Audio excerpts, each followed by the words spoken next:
Bismillahirrahmanirrahim. Assalamualaikum warahmatullahi wabarakatuh. Berjumpa lagi dengan saya Atep Ruhyat. Pada kesempatan kali ini saya akan melanjutkan memaparkan tentang mata kuliah struktur data. Pada pertemuan ketiga sudah kita bahas sedikit tentang teori tentang tumpukan, dan pada pertemuan keempat ini masih membahas tentang tumpukan, di mana pada pertemuan kali ini kita akan membahas tentang kode program, bagaimana implementasi tumpukan ke dalam bentuk pemrograman Java. Adapun pembahasan yang akan dibahas pada pertemuan kali ini yaitu yang pertama tentang penjelasan kode program push, penjelasan kode program pop, penjelasan kode program empty, dan nanti ada implementasi tumpukan pada pemrograman Java. Adapun standar kompetensi yang saya harapkan dari hasil pemaparan materi kali ini yaitu pertama, mahasiswa dapat memahami kode program push. Kemudian yang kedua, mahasiswa dapat memahami kode program pop. Kemudian yang ketiga, mahasiswa dapat memahami kode program empty. Dan nanti mahasiswa dapat memahami bagaimana mengimplementasikan tumpukan pada pemrograman Java. Kita langsung saja ke pembahasan. Nah, pada kesempatan kali ini yang akan dibahas adalah kita akan belajar bagaimana cara memahami kode program yang berkaitan dengan tumpukan. Di sini ada sebuah kelas yaitu kelas tumpukan. Ya, kalau rekan-rekan sudah belajar pemrograman berorientasi objek, mungkin rekan-rekan akan lebih memahami. Tapi ketika rekan-rekan belum memahami pemrograman Java, pemrograman berorientasi objek, mungkin di sini saya akan beri penjelasan sedikit tentang bahasa pemrogramannya. Nah, ketika kita berbicara pemrograman berorientasi objek, maka di sini pasti tidak akan lepas dari yang namanya kelas. Nah, seperti ini ada kelas tumpukan. Nah, berarti di sini ada satu buah kelas bernama tumpukan. Berarti tumpukan ini merupakan nama kelas. Jadi pertama-tama ketika rekan-rekan ingin belajar bahasa pemrograman, minimal rekan-rekan harus mengetahui area-area penulisan kode program. Di dalam pemrograman Java, kelas itu ditulis seperti ini ya, kelas kemudian tumpukan. Nah, kemudian di sini juga ada, kalau di sini area variabel. Ya, integer max data ini tuh merupakan nama variabel maksimal data yang bertipe integer, yang dimana di sini sudah diberi nilai awal 5. Kemudian di sini pun ada private string tumpukan sama dengan new string max data. Nah, ini juga sama, ini merupakan variabel yang dimana di sini ada hak aksesnya. Di dalam pemrograman Java itu ada 3 hak akses, yaitu ada private, ada public, ada protected. Kalau private, hak akses ini diberikan hanya dapat diakses pada kelas itu saja. Ketika ada satu buah variabel tumpukan dengan hak akses private, berarti variabel tumpukan ini hanya bisa diakses pada kelas tumpukan ini saja. Ketika kita bisa memberikan hak akses public seperti ini, ya, berarti kelas public ini itu bisa diakses oleh kelas ini dan kelas yang lainnya, karena di sini extensionnya public, jadi bisa diakses oleh kelas manapun. Ada satu lagi hak akses itu yaitu protected. Nah, protected itu hak akses yang diberikan kepada kelas turunan, jadi hanya bisa diakses oleh kelas turunannya. Nah, seperti itu. Mungkin nanti ketika rekan belajar lebih dalam tentang pemrograman berorientasi objek, mungkin akan lebih dibahas ya. Nah, seperti ini ya. Berarti di sini ada satu buah variabel tumpukan yang bertipe string, yang dimana di sini sama dengan new string maksimal data. Berarti isinya dibatasi berarti 5. Karena, nah, kalau misalnya rekan-rekan menemukan ada tanda siku seperti ini, kurung siku seperti ini berarti string ini bertipe array. Kalau yang bertipe array berarti data itu bisa disimpan beberapa kali atau beberapa data. Ya, beda halnya dengan ketika rekan menuliskan seperti ini, integer maksimal data 5, berarti max data ini, variabel max data ini isinya 5. Beda halnya kalau misalkan rekan membuat seperti variabel seperti ini, ada variabel tumpukan yang bertipe string yang dibuat dalam bentuk array, berarti itu di dalam variabel tumpukan itu kita itu bisa menyimpan beberapa data. Cuman di sini karena dibatasi oleh variabel maksimal data, berarti data yang hanya bisa disimpan di dalam variabel tumpukan itu hanya 5 data saja. Di sini juga ada variabel selanjutnya yaitu variabel puncak yang bertipe integer, yang di sini ada hak aksesnya private. Ya, berarti di sini ada 3 buah variabel, yaitu variabel maksimal data, max data yang bertipe integer, kemudian tumpukan yang bertipe string, ya, kemudian ada puncak yang bertipe integer. Nah, ini adalah, sekali lagi ya, ini merupakan kelas, ini merupakan variabel. Nah, kemudian yang selanjutnya di sini ada sebuah ini ya, kode program lagi, yaitu public tumpukan. Puncak sama dengan min1. Ya. Nah, ini namanya tuh constructor. Ketika kita menuliskan kode program pada area constructor, ya, berarti itu akan secara otomatis dijalankan ketika program di running, seperti itu. Jadi kode program yang ditulis di dalam area constructor itu akan dijalankan ketika program itu di running. Nah, ciri constructor itu apa? Di sini ada ini nama kelas tumpukan, ya. Nah, ketika kalian menemukan seperti public tumpukan, nah ini nama kelasnya, berarti ini namanya itu constructor. Untuk kode selanjutnya di sini ada public string pop.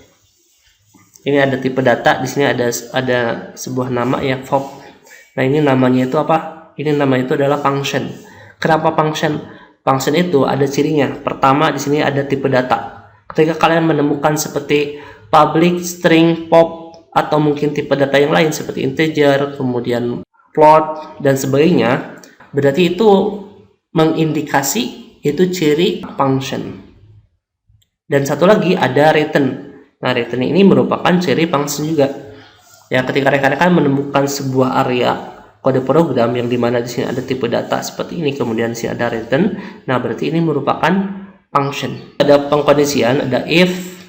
Nah, ini tanda seru ini artinya itu tidak. Nah, berarti jika tidak empty itu kosong. Nah, empty itu berarti nanti akan membaca, ini namanya apa? Ada boolean nih. Ini juga tipe data, ada return. Nah, ini juga sama, namanya itu function. Berarti ada function empty. Nah, di sini berarti jika tidak kosong, empty ya, kosong.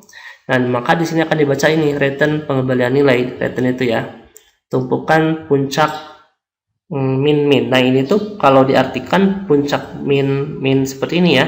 Ini berarti puncak sama dengan puncak dikurang 1. Ya, kalau rekan menemukan seperti ini ya.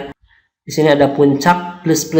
Ini berarti ketika diartikan berarti puncak sama dengan puncak ditambah 1. Kalau ini berarti puncak min seperti ini berarti puncak sama dengan puncak dikurang 1. Ada else, return error. Ini merupakan area function pop.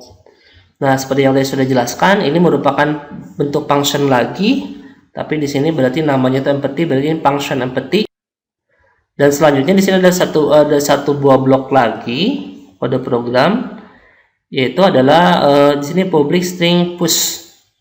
Di sini, nah ini namanya itu berarti ini juga sama ya, ada tipe data, ada return, berarti ini merupakan function juga. Di sini ada namanya itu parameter.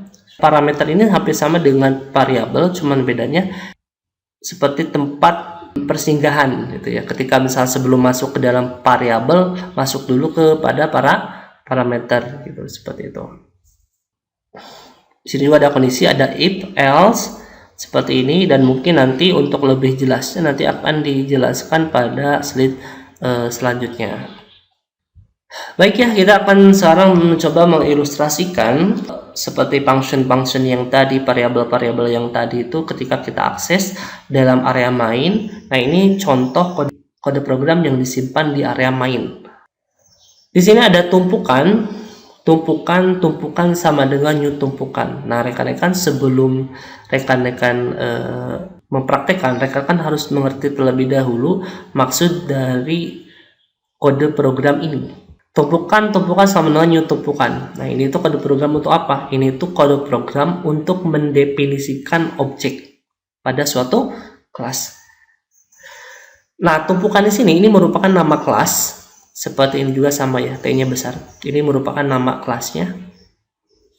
Ini nama kelasnya, dan ini itu nama objek. Nah, sebenarnya untuk mendefinisikan nama objek di sini itu boleh berbeda, silakan saja, terserah rekan-rekan. Mau di sini diketikkan tumpukan ataupun di sini ketikkan A, B, C dan sebagainya, itu silakan saja, bebas. Cuman jangan ada spasi.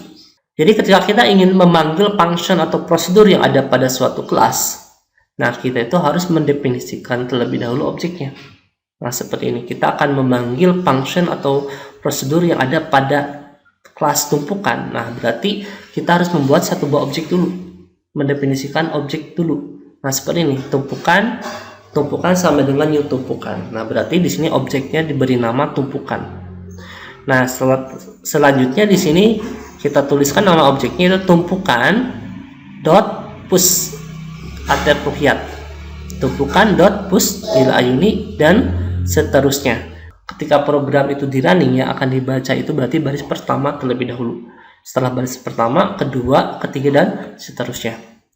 Nah berarti di sini yang ketika misalkan baris pertama itu mendefinisikan objek dibaca, nah berarti selanjutnya yang akan dibaca adalah baris kedua, yaitu ini tumpukan dot push attribute.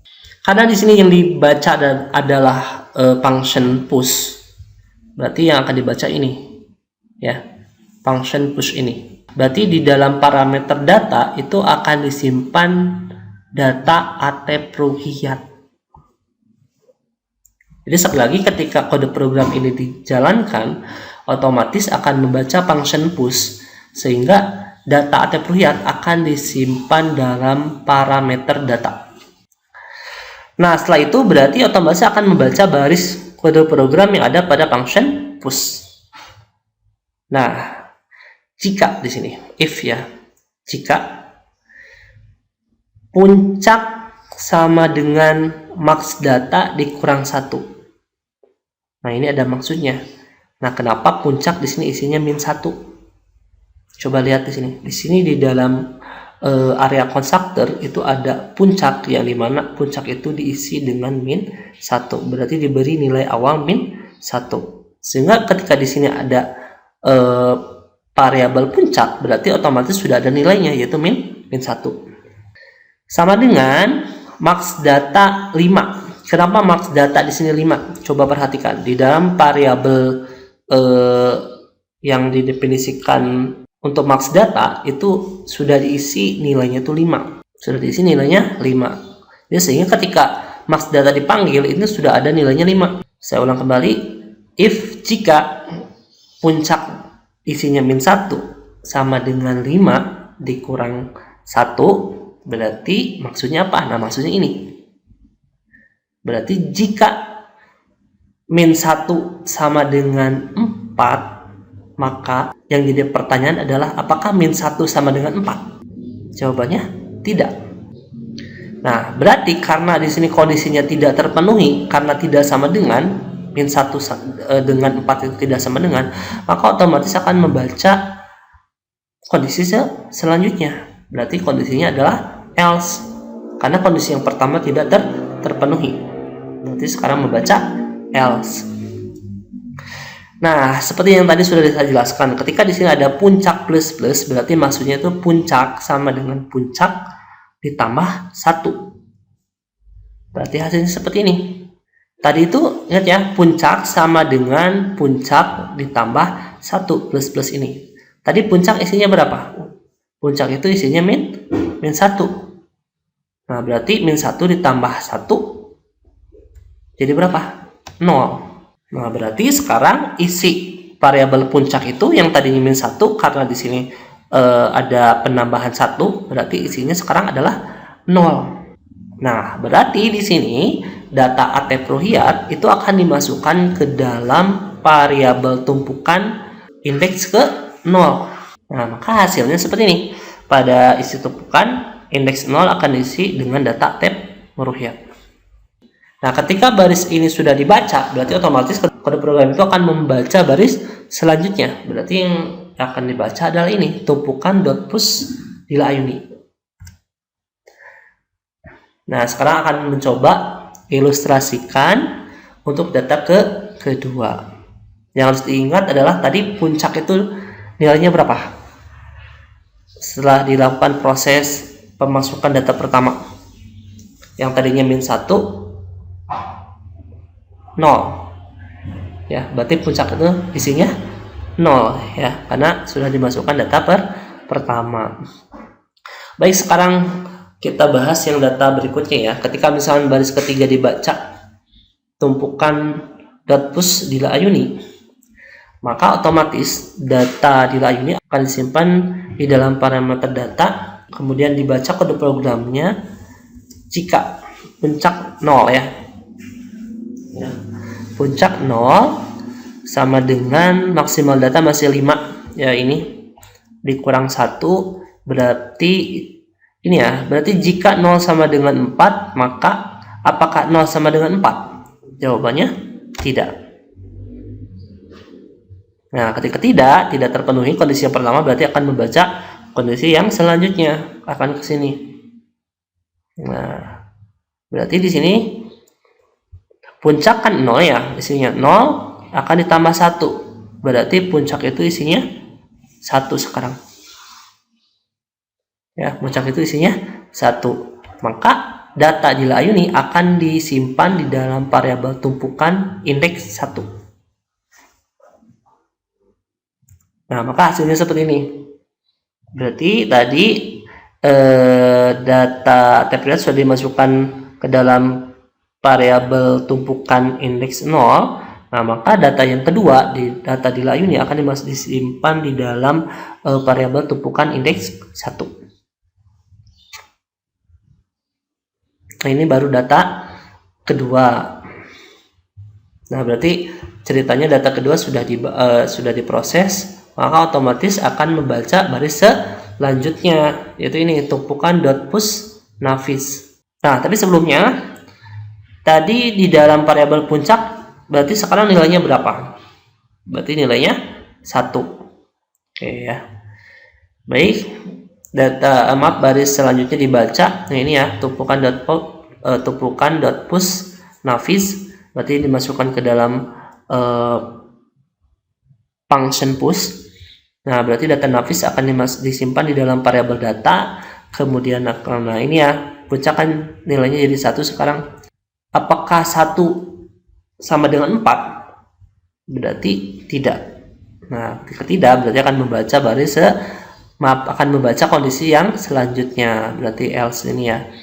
Nah, berarti 1 ditambah 1 berarti hasilnya 2. Nah, berarti di sini data nafis akan disimpan dalam variabel tumpukan indeks kedua.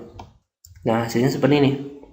Nah, berarti sekarang apa? Variabel puncak isinya adalah 2. Nah, ini ceritanya sudah selesai. Berarti akan membaca baris selanjutnya, yaitu ini tumpukan push alphys.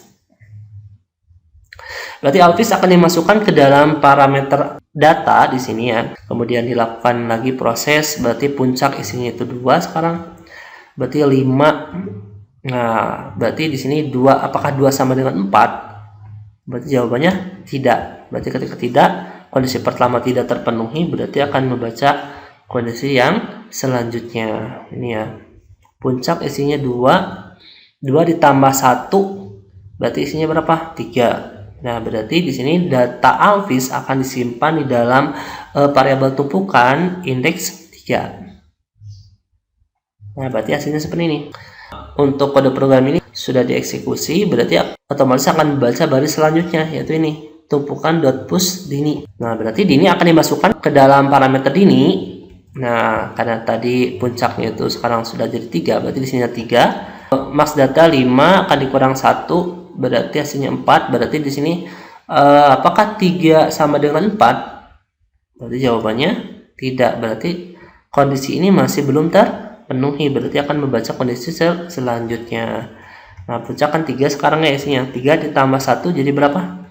4. Berarti data dini akan disimpan ke dalam variabel tumpukan indeks 4.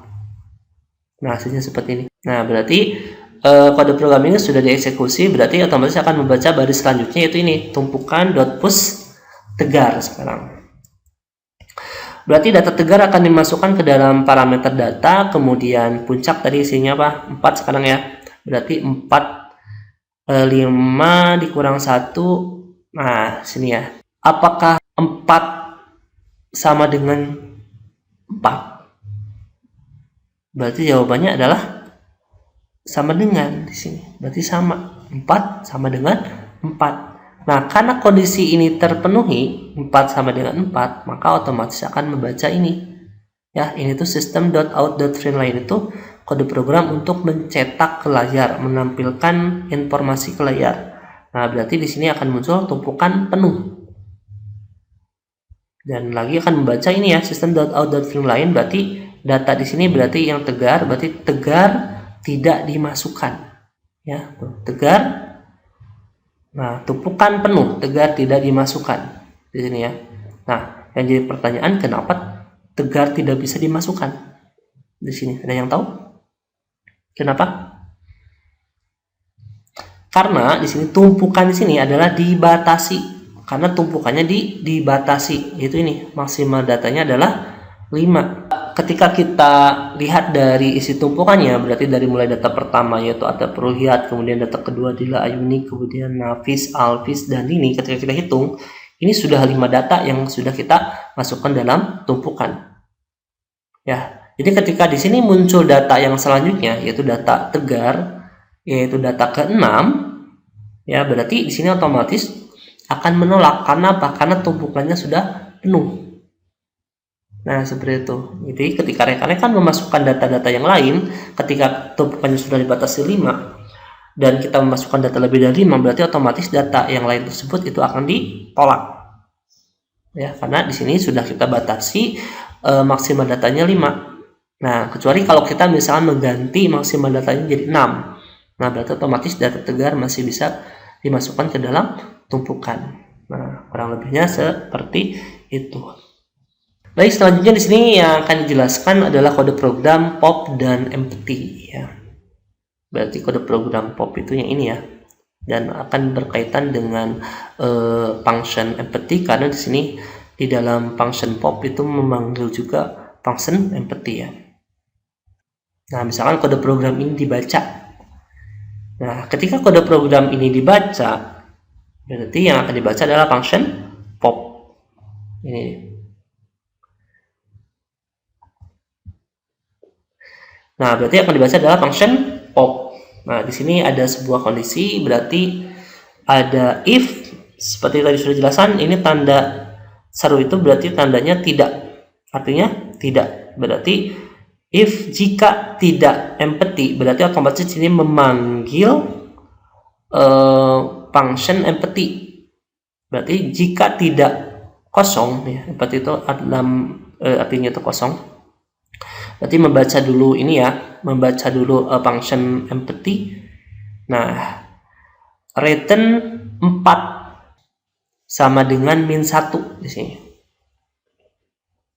Berarti tadi ketika di sini data dini sudah dimasukkan, masih ingat berarti data dini itu dimasukkan ke dalam atau puncak itu isinya apa? 4 waktu itu.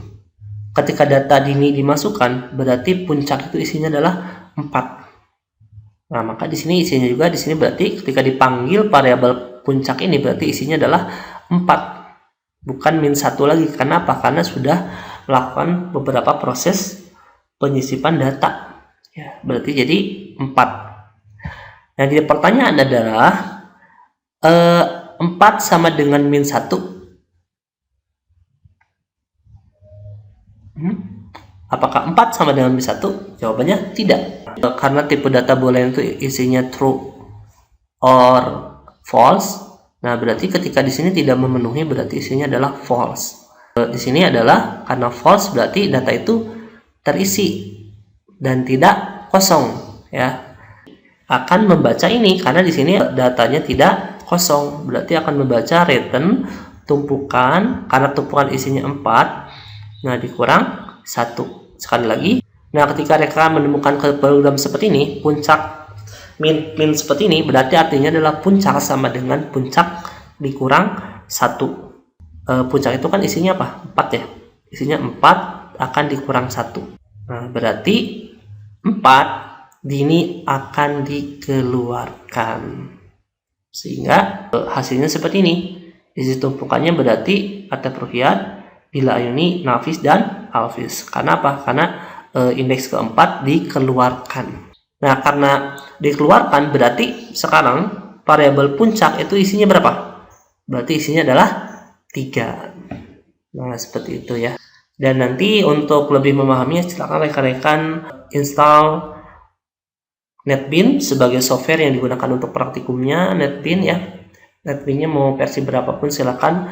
Nah, kemudian silakan install, kemudian silakan dicoba untuk dipraktekkan kode program yang sudah dipelajari untuk lebih memahami materi tentang tumpukan. Nah, jadi silakan praktekkan pembahasan tumpukan dengan pemrograman Java pada NetBeans.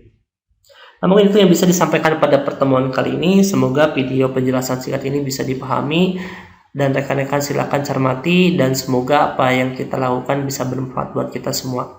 Mungkin itu yang bisa disampaikan. Terima kasih. Assalamualaikum warahmatullahi wabarakatuh.